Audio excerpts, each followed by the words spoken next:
Guys, welcome back our new blog. कैसे हैं आप सब? आई होप आप सब बहुत अच्छे होंगे और मैं भी अच्छी हूँ। जैसा कि आप सबको पता है कि मैं तैयारी कर रही हूँ एसएससी सीजीएल 2024 के लिए, साथ में मैं एसआई की भी तैयारी कर रही हूँ और भी काफी एग्जाम आ रहे हैं उनकी भी तैयारी कर रही हूँ, जिनमें मैं इजीवल हूँ। वहाँ पे मैं फॉर्म अप्लाई करती रहती हूँ, साथ में जो भी मुझे लगता है कि हाँ मुझे ये फॉर्म अप्लाई करने चाहिए वो सारे मैं फॉर्म अप्लाई करती हूँ। तो आज का रूटीन मैं शेयर कर रही हूँ। आज मैं सुबह 5 बजे उठी और मैंने 6 बजे तक 1 घंटे की पढ़ाई करी और उसके बाद सारे घर के काम किए। फिर किचन में आई, किचन के सारे काम खत्म करने के बाद मुझे यहाँ पे बज गए थे 11। आज मैंने सोचा कि मैं जल्दी फ्री हो गई तो मैं 1 घंटे के लिए थोड़ी सी पढ़ाई कर लूँ, लेकिन जैसा आप सबको मैं बता चुकी हूँ कि हमारे पड़ोस में शादी हो रही है।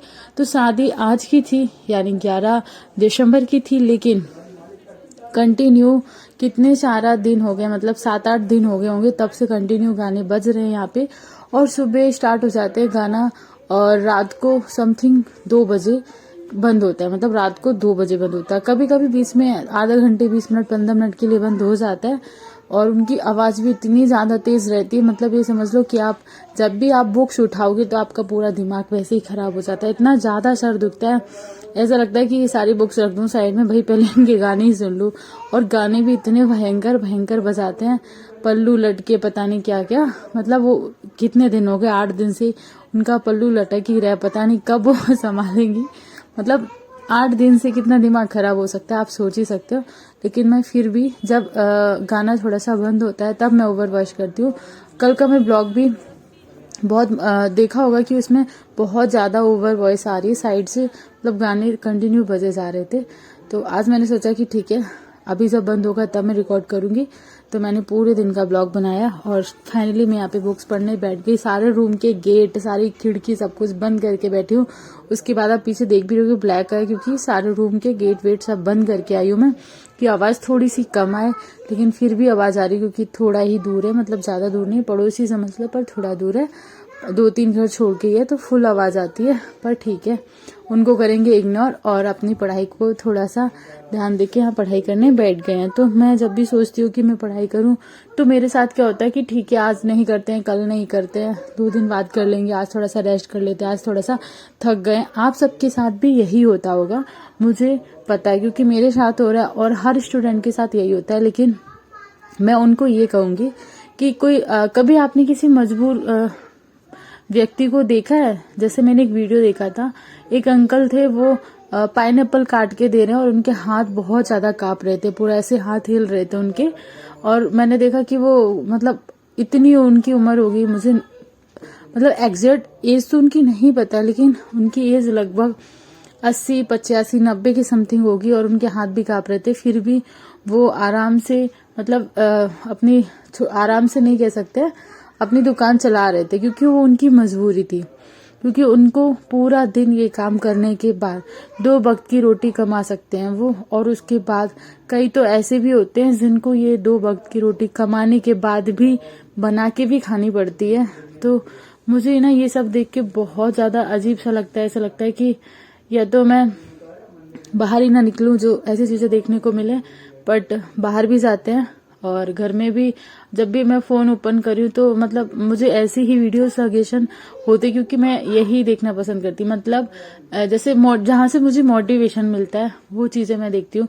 तो जहाँ पे आप मोटिवेशन की वीडियो देखेंगे तो साथ में ऐसी वीडियो भी आती हैं जहाँ पे जैसे मतलब कोई काम कर रहा, हार्ड वर्किंग वाली वीडियोज आ ही जाती हैं। तो फिर देख के बहुत ज्यादा बुरा लगता है। लेकिन एक उनसे सीख ये मिलती है कि अगर आपके पास अभी उम्र है आपकी पढ़ाई करने की, अभी आपके पास टाइम है और आप उस टाइम को वेस्ट कर रहे हो, उसका यूज नहीं कर रहे हो, तो आप बताओ क्या करोगे लाइफ में।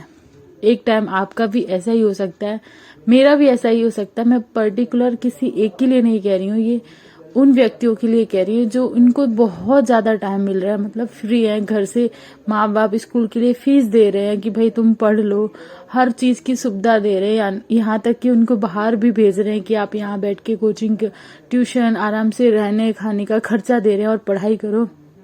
लेकिन वो स्टूडेंट ऐसे होते हैं कि उनको ठीक है एंजॉय कर रहे हैं, मतलब ऐसे ले रहे हैं कि हाँ ठीक है मैं आया हूँ छुट्टियों में और अपना एंजॉय, जैसे मनाली और वहां घूमने गए हो ऐसे एंजॉय करते हैं।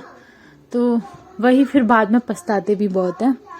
तो टाइम हो गया तो हमको स्कूल लेने जाने का, क्योंकि मेरे 3:30 बजे मैं उसको लेने जाती हूँ। कभी कभी मैं जाती हूँ, कभी कभी योगी जी आ जाते हैं तो फिर वो चले जाते हैं, लेकिन वो नहीं आ पाते हैं तो मुझे जाना पड़ता है। आज मैं ही लेने जा रही हूँ।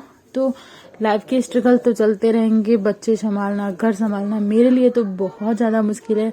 सारी चीजें एक साथ संभालना, साथ में एक जिम्मा मैंने और उठा लिया, ये वाला जो आप लोग मेरा ब्लॉग देख रहे हैं। ये भी मैं कोशिश करती हूँ कि मैं कंटिन्यू लेके आए, इसमें भी कैफ ना करूँ।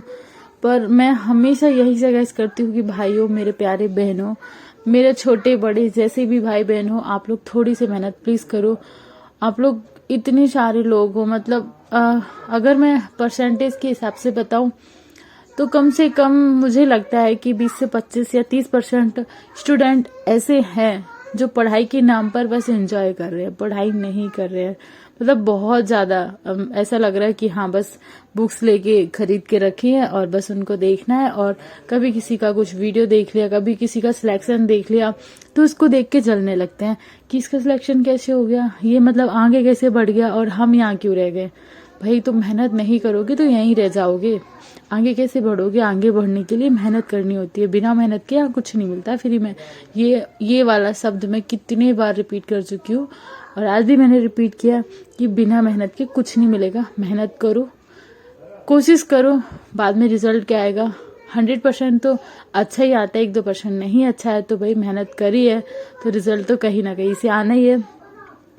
और इसके बाद मैं यहाँ पे फिर से बैठ गई थी क्योंकि मेरे पास अभी भी 1 घंटा और था। मैंने सोचा कि 1 घंटे पढ़ाई और कर लो और उसके बाद घर के काम मुझे फिर से स्टार्ट करने होंगे, क्योंकि शाम को मैं बच्चों को ट्यूशन भी पढ़ाती हूँ, घर का खाना भी बनाना है। तो फिर मैं यहाँ पे 5 बजे तक पढ़ूंगी, कभी कभी 5:30 भी बज जाते मेरे तो पढ़ते पढ़ते। तो फिर उसके बाद मैं 7 बजे तक अपना खाना खत्म करती हूँ, खाना बनाने का, और उसके बाद फिर बच्चों को पढ़ाती हूँ 1 घंटे। लेकिन पढ़ाते पढ़ाते टाइम का नहीं समझ आता तो 8:30 बज जाते हैं।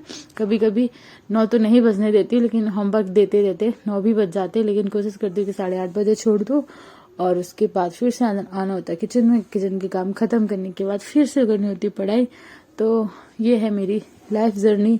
और ठीक है, पढ़ाई वढ़ाई तो चल ही रही है, आप लोग भी कंटिन्यू पढ़ाई करते रहिए।